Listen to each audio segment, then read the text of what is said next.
এই মুহূর্তে রাজ্য রাজনীতিতে একটা প্রশ্ন ক্রমশ ডালপালা মেলছে, সেটা হচ্ছে বিজেপির বিরুদ্ধে বাংলার বুকে বা পশ্চিমবঙ্গে আসল বিরোধী শক্তি কারা। এই প্রশ্নের উত্তর যারা খুঁজতে যাচ্ছেন তারা অনেকেই বলছেন রাস্তার দিকে চোখ রাখুন, তাহলেই উত্তর পাওয়া যাবে। অর্থাৎ বামেরা আসলে বিজেপির সঙ্গে বিরোধী হিসেবে লড়াই করছে। যাদের বিরোধী হিসেবে লড়াই করার কথা ছিল তারা ইতিমধ্যেই দলটল পাল্টেছেন, ভালো তৃণমূল হয়েছেন। সেই দলেরই একটা অংশ আবার যারা সাংসদ তারা আবার উল্টো দিকে চলে গেছেন। ফলে সব মিলিয়ে বাংলার রাজনীতিতে এই মুহূর্তে বিরোধী তকমা সিঙ্গেল কোটে যদি বলা হয় সেটা দিতে হবে বামেদেরই। পরিস্থিতি কোন দিকে, বামেরা কি আন্দোলনের রাস্তা, নতুন রাস্তা খুঁজে বার করার চেষ্টা করছে, এই নিয়ে আজকে আলোচনার জন্য সঙ্গে রয়েছেন রানা সেনগুপ্ত। তোমার কেন এটা মানে এই যে প্রশ্নটা মানুষ যেটা করছেন, মানে এটা কেন মনে হচ্ছে যে বিজেপির বিরুদ্ধে আসলে বিরোধী হচ্ছে বামেরাই? বামেদের একটা আয়রনি এখানে হয়ে গেছে। সেটা হচ্ছে এই যে বামেরা এইবারে নির্বাচনে দুটো ব্যাপার দেখেছে, দুটো শক্তিকেই, বিজেপি এবং তৃণমূলকে ওরা এক নজরে দেখেছে, যেটা নিয়ে প্রচুর সমালোচনা হয়েছে। এবং তৃণমূল সরে যাওয়ার পরে এই যে বিজেপির আশা, এটাতেও কিন্তু মানে অনেক লোকই বলেছেন, এমনকি বিমান বসু পর্যন্ত আমাদের চ্যানেলেই বলেছেন যে প্রচুর ভোট সিপিএমের বা বামেদের সেটা বিজেপির দিকে সুইপ করে গেছিল। এই কারণের জন্য কিন্তু বিজেপি এসেছিল। বামেরা কিন্তু এই জিনিসটা বুঝতে পারেনি যে বিজেপির বিপদটা কোথায়। সেই মুহূর্তে মনে হয়েছিল যে যেভাবেই হোক একে হাঁটাও, মমতাকে সরাও, তারপরে যেই আসুক আমরা পরে দেখে নেব। অনেক আগে 2019 সালের লোকসভা নির্বাচনের আগেও এরকম একটা তত্ত্ব শুরু হয়েছিল যে আগে রাম পরে বাম, মানে আগে রাম আসুক তারপরে তারা যা অত্যাচার করবে সেটা পরে তার ইয়েতে মানে আন্দোলনের ফলে বামেরা আবার চলে আসবে। কিন্তু আজকে যেটা কি দেখা যাচ্ছে যে বিজেপির কিন্তু মূল মানে শত্রু বামেরা। বিজেপিরা দেশব্যাপী কিন্তু বামেদের 1 নম্বর শত্রুতার জায়গায় রেখেছে। এবং শুধু আমাদের এই রাজ্যে বরঞ্চ তৃণমূল বিজেপির কাছে মৃদু শত্রু, বামেরা অনেক বেশি বড় শত্রু। সেই কারণের জন্য বিজেপিও এটা বুঝতে পারছে। বিজেপির একটা বড় থিঙ্ক ট্যাঙ্ক আছে, তার সেইখান থেকে তারা বার্তা পাচ্ছে। আরএসএস আছে, আরও গুচ্ছের এদের সব বিভিন্ন অর্গানাইজেশন আছে, সেখান থেকে তারা একটা জিনিস বুঝতে পারছে, একটা বার্তা পাচ্ছে যে বামেদের এই আন্দোলন যদি বন্ধ না করা যায়, যদি বামেদের দমিয়ে দেওয়া না যায়, তাহলে কিন্তু আগামী দিনে বিজেপির বিপদ আছে। আচ্ছা, মানে বারুইপুরের লাহেখালি তারই প্রতিফলন বলছো? হ্যাঁ, এরকম ভাবে যেটা দেখা যাবে, এই যে 16 জন নাকি ঢিল ছুড়লো, জুতো ছুড়লো, জলের বোতল ছুড়লো, 16 জনকে অ্যারেস্ট করলো পুলিশ, সাংবাদিকদের মারধর করলো, তারও ব্যাপারে দেখা গেল 16 জনই কিন্তু জামিন পেয়ে গেল। মানে পুলিশ, এই যে রাজ্যের পুলিশ কিন্তু এই 16 জনের বিরুদ্ধে বিশ্বাসযোগ্যভাবে জামিন অযোগ্য মানে ধারার প্রমাণ দিতে পারলো না। আচ্ছা, সেভাবেই আমরা আরেকটা জিনিস বলতে পারি, সেটা হচ্ছে এই যে অনেকগুলো জায়গা থেকে যেগুলো আসছে বিজেপির কাছে, এগুলো কিন্তু অত্যন্ত মানে কি বলবো, মানে একটা মানে অ্যালার্মিং সিচুয়েশন। যে যদি দেখা যায় যে হ্যাঁ আবার সেই লোকসভার সঙ্গে যদি আবার বিধানসভার ভোট হয়, তাহলে হাতে মাত্র 3 বছর এরমভাবে একটা ছিবড়ে হয়ে যাওয়া রাজ্য, যার কোষাগারে 1 পয়সা নেই, সেটাকে একটা ভালো জায়গায় পৌঁছে দেওয়া চারটিখানি ব্যাপার নয়। এখনও অবধি শিল্প কি বলবো মানে শিল্প সংস্থাগুলোর সঙ্গে আলাপ আলোচনা চলছে, এখনও অবধি যে একটা শিল্প দুম করে এসে পড়েছে বিরাট সেরকমও কোনো ব্যাপার নেই। এবং 3 বছরের মধ্যে যে শিল্প এত বিরাটভাবে চলে আসবে, রাজ্যের অর্থনীতির মূল স্বপন দাশগুপ্ত মশাই মানে রাতারাতি চেঞ্জ করে দেবেন, এটাও মনে করা যাচ্ছে না। তার মানে এই 3 বছরে বিজেপির বিরুদ্ধে অনেকগুলো নেগেটিভ পার্সপেক্টিভস আসছে, এবং এই নেগেটিভ পার্সপেক্টিভসগুলোকে কাজে লাগাবে কিন্তু বামেরা। তৃণমূলের পক্ষে সেটা সম্ভব নয়। তৃণমূল ইতিমধ্যে 4 ভাগে ভাগ, ধৃত, ঋত, কালীঘাট এবং সংসদীয় এনডিএর মুখী তৃণমূল 4 ভাগে ভাগ হয়ে গেছে। তৃণমূলের পক্ষে কিন্তু এখন অবধি সেইভাবে লড়াই দেওয়া সম্ভব নয়, এটা বিজেপি খুব ভালোভাবেই জানে। সে কারণের জন্যই বিজেপির কাছে এটা একটা মূল কারণ যে বামেদের যেভাবে হোক থামাও। এবং বামেরাও কিন্তু এই আগস্ট মাসে 10 তারিখে খুব সম্ভবত একটা বোধহয় জেল ভরো আন্দোলন করতে না যাচ্ছে, বিশাল আন্দোলন, গোটা রাজ্য জুড়ে আন্দোলন হবে, প্রতিটা জেলায় আন্দোলন হবে। আর বামেদের আন্দোলন কিন্তু ওই গেলাম 5 জন মিলে হইচই করলাম, স্মারকলিপি দিয়ে বাড়ি চলে এলাম, এরম আন্দোলন কিন্তু বামেরা করবে না। এটা আমরা অতীতেও দেখেছি। এবং বামেদের এখানে আরও যেটা নতুন ব্যাপার হচ্ছে, যেটা হচ্ছে এই নতুন যে একটা ইয়াং ফোর্স, সেই ইয়াং ফোর্স কিন্তু বামেদের সঙ্গে আসছে। এরা মনে করছে যে তৃণমূলের সঙ্গে বা বিজেপির সঙ্গে আমরা যদি মানে আমরা যে ভরসাটা রাখছি, সেটার থেকে অনেক বেশি ভরসা আমাদের দিতে পারবে যদি বামরা ক্ষমতায় আসে। আচ্ছা, সবটাই কিন্তু ক্ষমতায় আসার ছক, এটা কিন্তু সত্যি কথা। বামেরা ছক কষছে কীভাবে ক্ষমতায় আসা যায়, বিজেপি ছক কষছে কীভাবে বছরের পর বছর ক্ষমতায় থাকা যায়, এবং এর মাঝখানে যেটা হচ্ছে বাম ভার্সেস বিজেপি এর একটা ফাইট হচ্ছে, মানে স্পেন আর আর্জেন্টিনার মতো ফাইট হচ্ছে। এখন স্পেন কি আর্জেন্টিনার মতো আর্জেন্টিনাকে ওরমভাবে দমিয়ে রাখতে পারবে? যেভাবে মেসিদের দমিয়ে দিল, দুটো মাত্র গোলে শট করলো, যে দল 19টা গোল করেছে তাদের করতে পারবে? নাকি স্পেনের প্রতিরোধ ভেঙে, মানে বিজেপির প্রতিরোধ ভেঙে বামেরা এগিয়ে যাবে আন্দোলনের দিক থেকে?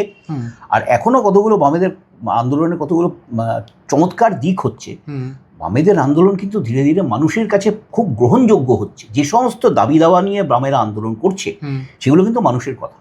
আচ্ছা, খুবই সত্যি কথা। এই যে এত ছাঁটাই হয়ে যাচ্ছে, এত চাকরি চলে যাচ্ছে, রাজ্যের সামনে কোনো বিকল্প ব্যবস্থা নেই, ধর্মের জায়গায় মানে ধর্মীয় সুশ্রুই না দিয়ে এই চাকরি বাকরির ব্যবস্থা করাটা, এই ব্যাপারটা কিন্তু মানুষের কাছে একটা বড় রকমের আবেদন রাখছে।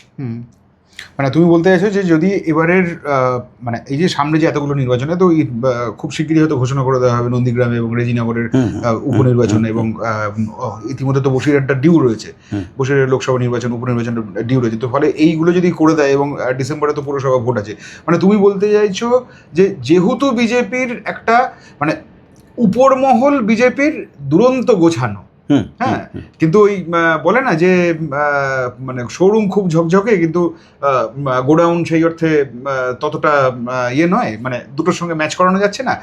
বিজেপির ক্ষেত্রে তো ব্যাপারটা তাই, সংগঠন নেই তো সেভাবে, নেতা মন্ত্রীরা আছেন, তারা হয়তো যথেষ্ট দায়িত্ব নিচ্ছেন, কিন্তু সেই দায়িত্ব পালন করার যে মানে ভার যাদের ওপর থাকবে সেই মানুষজন নেই। এই যে তলার মহলটা ফাঁকা থাকায় এই অ্যাডভান্টেজটা কি সিপিএম এর কাছে প্রবলভাবে যাচ্ছে? এবং আরেকটা দিক আছে, সিপিএমের কাছে এটা প্রবলভাবে যাচ্ছে কেন? মানুষ দেখছে যে তৃণমূলের লোকজনেরা আমাদের ওপরে এসে হালুম হুলুম করেছে, আমাদের জমিতে চাষ করতে দেয়নি, আমাদের সেখান থেকে বিতরণ করেছে। বর্ধমানের একটা ঘটনা, জামালপুরের দিকে একটা লোক তৃণমূলের আমলে জমিতে চাষ করতে পারেনি, হাইকোর্টে গিয়েছিল, হাইকোর্ট অর্ডার দিয়েছিল, সে জমিতে চাষ করতে শুরু করে।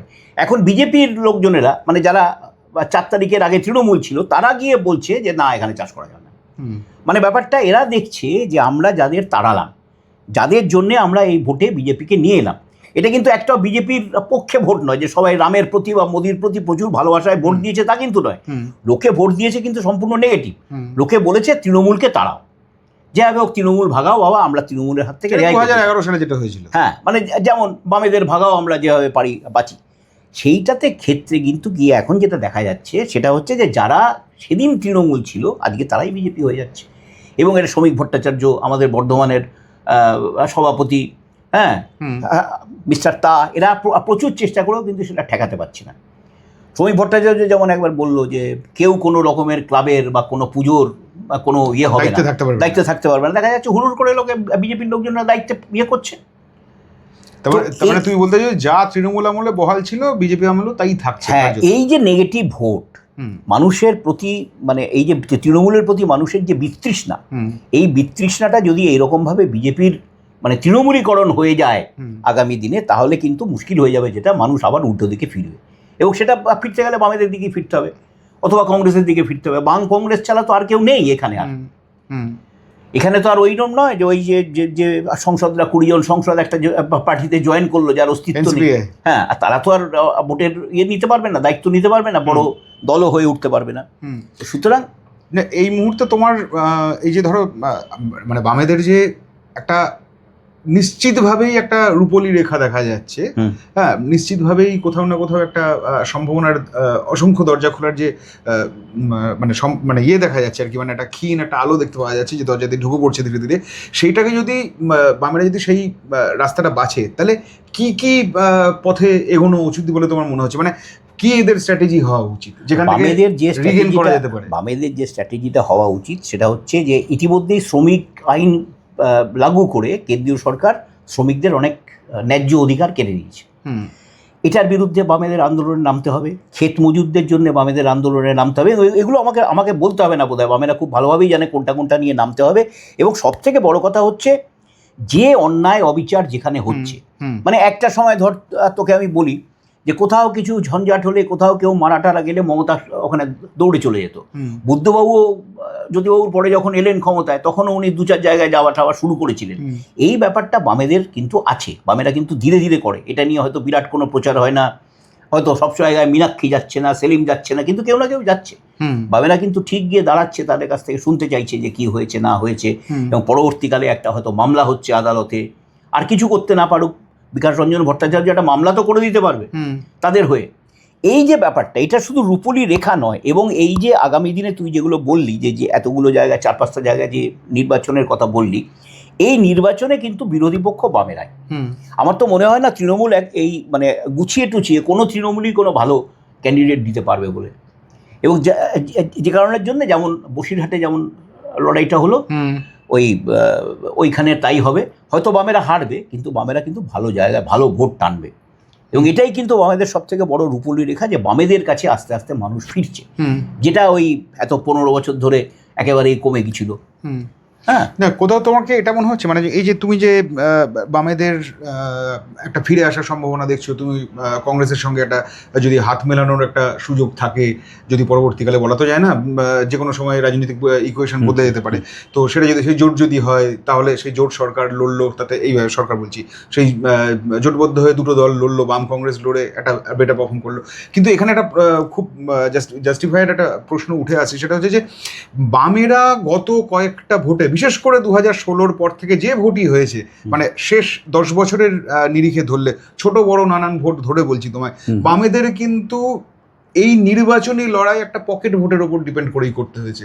মানে এমন নয় যে সার্বিক ভোট বা পুরো বাংলার ভোটের দিকে তাকিয়ে করবো, তেমন কিন্তু করেনি। 26-এর ভোটের দিকে তাকালেও কিন্তু বামেরা শূন্যতা কাটানোর দিকে গেছে। অর্থাৎ বামেরা কোথাও এটা ভাবেনি যে আমরা রাজ্যে ক্ষমতায় আসতে পারি। এই জায়গা থেকে পুরো ব্যাপারটাকে পাল্টাতে গেলে, মানে একদম, মানে তুমি আজ পর্যন্ত ভেবেছো যে পরীক্ষায় দেবে না, কাল হঠাৎ তুমি সকালবেলা ঠিক করলে পরীক্ষা দেবো এবং ফার্স্ট হবো। এটা কিভাবে সম্ভব হতে পারে, বা এটাকে কিভাবে বাস্তবায়িত করা যেতে পারে? না, এখন ব্যাপারটা যেটা হচ্ছে যে বামেদের এখন যা অবস্থা, যখন মানে 67-র আগে কংগ্রেসের যখন সরকার ছিল, এগুলো তো আমরা দেখেছি। ওই প্রফুল্ল সেনের সরকার, যারা বলেছিল যে না এখন কাঁচকলা খাও, চাল পাওয়া যাচ্ছে না, তাতে অসুবিধা কে আছে, কাঁচকলা খুব পুষ্টিকর খাবার, গমের মাইলও পাওয়া যেত তখন রেশনে, আমরাও অনেকবার খেয়েছি। এই পিরিয়ডটাতে বামেরা কিন্তু প্রচুর খাদ্য নিয়ে প্রচুর আন্দোলন করেছিল। খাদ্য আন্দোলন বলে একটা বিখ্যাত আন্দোলন আছে। সেই সময় কিন্তু বামপন্থীরা ভাবেনি যে পরবর্তী নির্বাচনে তারা ক্ষমতায় আসবে, বা তারা ক্ষমতায় আসতে পারে। 67 বা 69-এর কথা বলছি। 67-র কথাই প্রথমে বলা যাক। বামেরা যদি ভাবতো যে হ্যাঁ আমরাই পারবো, তাহলে কিন্তু তারা সবকটা আসনে প্রার্থী দিত। বামেদের কিন্তু তখন সংগঠনের দিক থেকে বামেরা কোনো মতেই পিছিয়ে ছিল না। সিপিএম, তারপরে সিপিআই তখন ছিল না হয়তো বামেদের সঙ্গে, ফরওয়ার্ড ব্লক, না ওই সময়টা তো সিপিআই ছিল না, সিপিআই তো তখন কংগ্রেসের সঙ্গে। হ্যাঁ, সিপিএম, ফরওয়ার্ড ব্লক, আরএসপি, আরসিপিআই, হ্যাঁ, এইরকম কতগুলো ছোট ছোট পার্টি, তারা যে একসঙ্গে করে এই নির্বাচনটা লড়তে গেল। ওই সময়টা বোধহয় বাংলা কংগ্রেস ছিল। হ্যাঁ, তারপরে বাংলা কংগ্রেসের সঙ্গে, এটা কিন্তু কোনো জোটবদ্ধভাবে ইলেকশন হয়নি যে বাংলা কংগ্রেসের সঙ্গে আমাদের এত আসন সমঝোতা হলো, অত হলো তত হলো। তারপরে গিয়ে যেটা দেখা গেল যে এই একটা অবস্থা হয়েছে যে কংগ্রেস যেহেতু যদিও সব থেকে বেশি আসন পেয়েছে, কিন্তু কংগ্রেস বললো আমরা সরকার গঠন করব না। বামেরা তখন বাংলা কংগ্রেসকে নিয়ে আরও কিছু মানে আঞ্চলিক দলটলকে নিয়ে একটা সরকার তৈরি করলো, এবং সেই সরকার এসে প্রথমেই কিন্তু অনেকগুলো সিদ্ধান্ত নিল। তার মধ্যে যেমন এই চাষিদের জন্য অপারেশন বর্গা টর্গা, এইসবেরগুলো ভাবনা চিন্তাগুলো কিন্তু তখনই শুরু হয়েছিল। আচ্ছা, এবং 77-এর ব্যাপারটা কিন্তু তাই, বামেরা যখন সার্বিকভাবে 78-এ বোধহয়, হ্যাঁ না 77-এ যখন ভোটে জিতে এলো, তো বামেরা যখন রাজ্যের ক্ষমতা দখল করলো প্রথমবার, তখন কিন্তু বামেদের দীর্ঘদিন ধরে আলোচনা চলছিল জনতা পার্টির সঙ্গে। জনতা পার্টির তখন কে মুখপাত্র, না সেই প্রফুল্ল সেন। আচ্ছা, জনতা পার্টির মুখপাত্র বা বোধহয় প্রফুল্ল রায় খুব সম্ভবত হতে পারে। যাই হোক, তাদের সঙ্গে জনতা পার্টির সঙ্গে বামেদের দর কষাকষি চলতে লাগলো, এতগুলো আসন আমরা চাই। ওরা বললো না দেবো না, জনতা পার্টি বললো আমরা দিতে পারবো না। এইসবে মানে এই আলোচনাতে বিরক্ত হতে হতে এবং বেশি আসন না পেয়ে তখন বামফ্রন্ট ঠিক করলো আমরা একাই সমস্ত জায়গায় লড়বো। এবং তখন আমার একটা মনে আছে, তখন এই জনতা পার্টির লোকজনেরা, কংগ্রেসের তো তখন মানে প্রায় ধরসায়ী অবস্থা আর কি, তো জনতা পার্টির লোকজনেরা তখন টিভিতে রেডিওতে বিশাল বড় বড় কথাবার্তা বলতে শুরু করলো, মানে ক্ষমতায় এলেই পশ্চিমবঙ্গকে সমস্ত রাস্তা সোনার হয়ে যাবে, তার রাস্তার পাশে পাশে হীরের ল্যাম্পপোস্ট হবে এবং সেখানে প্ল্যাটিনামের পাশে বসে গান গাইবে। বামেদের কিন্তু আবেদনটা ছিল খুব সংযত। তারা চেয়েছিল এই রুটি কাপড়া মাকান এই সব ব্যাপারগুলোর দিকে তাকাতে চেয়েছিল। তখনও কিন্তু বামেরা জানতো না যে তারা এই সার্বিকভাবে জিতে আসবে। হ্যাঁ, তো এই যে জেতার ব্যাপারটা, জনগণেশ কার দিকে আছে, এই হাওয়া মোড়ক ঠিক কোন দিকে মুখ করবে, এটা কিন্তু একমাত্র বোঝা যাবে এই ডিরেকশনের রেজাল্ট বেরোনোর পরে। একজন বিখ্যাত সাংবাদিক আমাদের চ্যানেলেই বলেছিল যে ভোটে কে জিতবে সব থেকে ভালো হচ্ছে ভোটের পরের দিন বলা, যদি রেজাল্ট বেরোবে সেদিন বলা। তো এখন ঘটনা যেটা হচ্ছে যে এই ব্যাপারগুলোর জন্য কিন্তু বামেরা জানে না যে বামেদের হাতে মানে বামেদের দিকে মানুষের কতটা ভরসা আছে এখনো পর্যন্ত। এটা হয়তো আমরাও জানি না কতটা আছে, কিন্তু এমনও হতে পারে যে হয়তো দেখা গেল যে 5টা উপনির্বাচনে বামেরা জিতে গেল, এটাও হতে পারে। কিন্তু অবিশ্বাস্য কিছু নয়, রাজনীতিতে কিছুই মানে অসম্ভব নয়। এবং এই পরিস্থিতিটা থেকে কিন্তু বামেদের আরও বেশি ঘুরে দাঁড়ানো শুরু হয়ে যাবে। 5টা সিট পাওয়া মানে তো তারা বিশাল ব্যাপার। হ্যাঁ, কিন্তু 5টা তো উপনির্বাচন এই মুহূর্তে নেই, আছে 2টো ওদিকে বসে। যাই হোক, আমি বলছি আর কি, সমস্ত মিলিয়ে আবার একটা মানে আছে, সূত্র আছে, সেটা হচ্ছে যে উপনির্বাচনগুলোতে কিন্তু সবসময় দেখা যায় যে মানে যে দল ক্ষমতায় আছে তারাই কিন্তু জেতে। অসংখ্য উপনির্বাচনে আমরা দেখেছি, আমাদের ঘাড়ের কাছে মানিকতলার উপনির্বাচন। কিন্তু রেজিনগরের ইকুয়েশনটা অন্যরকম ইকুয়েশন। রেজিনগরে বিজেপি বিরাট কিছু করতে পারে বলে আমার মনে হচ্ছে না, মুসলিম অধ্যুষিত বেল্ট বলে। হ্যাঁ, ফলে ওখানে একটা হুমায়ুন কবিরের একটা যথেষ্ট থাকবে, প্রভাব থাকবে। একই সঙ্গে ওখানে বামও ঝাঁপাবে বেটার পারফরমেন্স দেওয়ার জন্য। কিন্তু নন্দীগ্রামে খুব স্বাভাবিকভাবেই ওটা বিজেপির দিকেই যাওয়ার সম্ভাবনা প্রবল। মোটামুটি মানে ছবি যখন এই পরিস্থিতিতে, তখন কোথাও কি তোমার মনে হচ্ছে যে বামেদের তরুণ প্রজন্মকে এবার আরও বেশি আগ্রাসী হয়ে মাঠে নামতে হবে? মানে ডেফিনেটলি এরাই লড়াইটা করছে, মাঠে নেমে লড়াইটা এরাই করছে।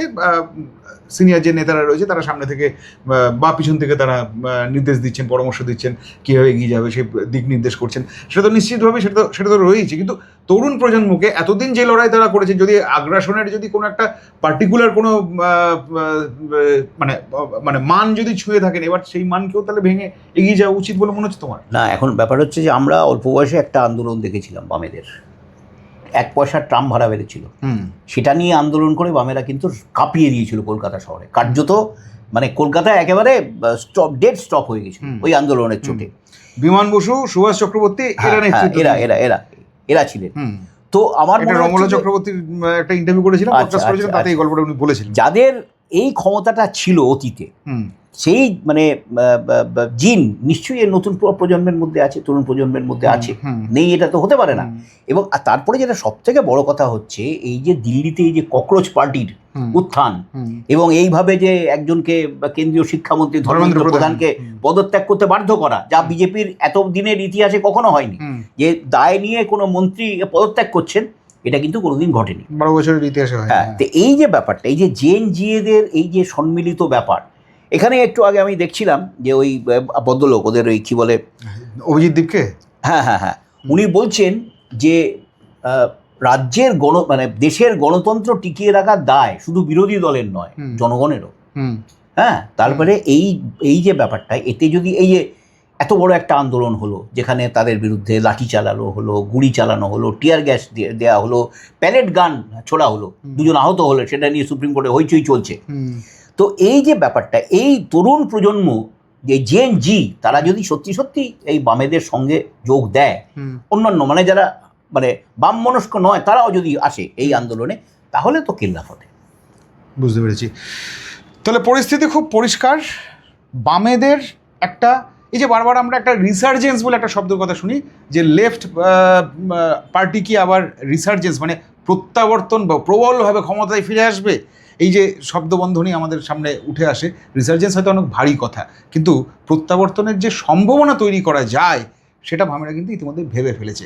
এবং 2.5 মাস হলো বাংলায় নতুন সরকার বসেছে ক্ষমতার আসনে, কিন্তু এর মধ্যেই লড়াই বেসিক্যালি একমুখী হয়ে যাচ্ছে বিজেপি বনাম বাম বা সিপিআইএম। কংগ্রেস অবশ্যই লড়াই রয়েছে, কিন্তু সিপিআইএম বা বাম দলগুলো, বাম ঐক্য অনেক বেশি দাপট দেখাচ্ছে। এই লড়াই যদি আরও গড়ায়, আরও এগোয়, তাহলে কি হতে পারে পরিস্থিতি? শুনলেন রানা সেনগুপ্তর কাছে। আপনাদের মতামত নিশ্চিতভাবেই জানাবেন। তাহলে দেখা হচ্ছে আবার পরের ভিডিওতে। ততক্ষণ ভালো থাকবেন।